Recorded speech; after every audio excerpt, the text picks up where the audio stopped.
Со подсетување дека Македонија и Бугарија се повикани да преземат обврска за развивање на искрен диалог со почитување, за да ги надминат недоразбирањата од минатото, председателот на Италија Серџо Матарела им се обрати денеска на државниот и политички врв на земјава во Македонското собрание, но со јасна порака дека тој процес мора да се води со целосно почитување на нивните култури и идентитети.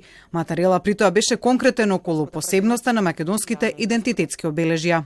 Темата на идентитетот на секоја земја и на нивниот меѓусебен соживот представува централен елемент на кој се заснова Европа. Владењето на правото, вредност што е инспирација за европското заедништво, признава само една, единствена категорија, она на граѓаните, при што се почитува правото на секој граѓанин на слободен избор на култура и религија и неговото различно потекло. Истиот тој европски културен простор што би бил значително по-неисполнет без придонесот на историјата и културата на Северна Македонија, од кој македонскиот јазик е суштинска компонента. Матарела, кој е прв италијански председател кој посетил земјава по пауза од 23 години, пред македонската јавност денеска порача и дека Европа никогаш нема да биде целосна без пристапувањето на Западниот Балкан во Европската унија. Местото на Македонија во Европската унија беше дециден италијанскиот председател кој притоа ја пофали македонската истрајност на тој пат и храброст во носење на одлуки и решавање на спорови преку диалог. Матарела побара и другите балкански држави да го следат македонскиот пример во помирувањето со своето минато и решавање на споровите.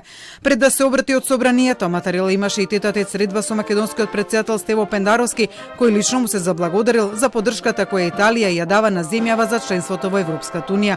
Сепак Пендаровски пред италијанскиот колега упати порака на очекување од Европската унија околу интеграцијата на Западниот Балкан, за кој рече дека со години не била политички приоритет на унијата.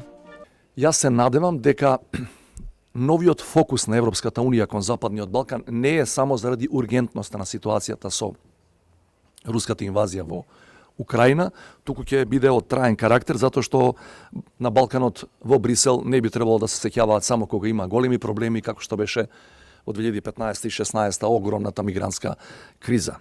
Пендаровски од италијанскиот колега, освен политичка поддршка за евроинтеграциите, побарал и поддршка од Италија за справување со последиците од енергетската криза преку пристап до механизмите и инструментите кои Унијата ќе ги изготви за своите земји членки. Инаку Пендаровски Матарела денешната пресконференција започна со едноминутно молчење во знак на почит кон британската кралица Елизабета II, која почина вчера.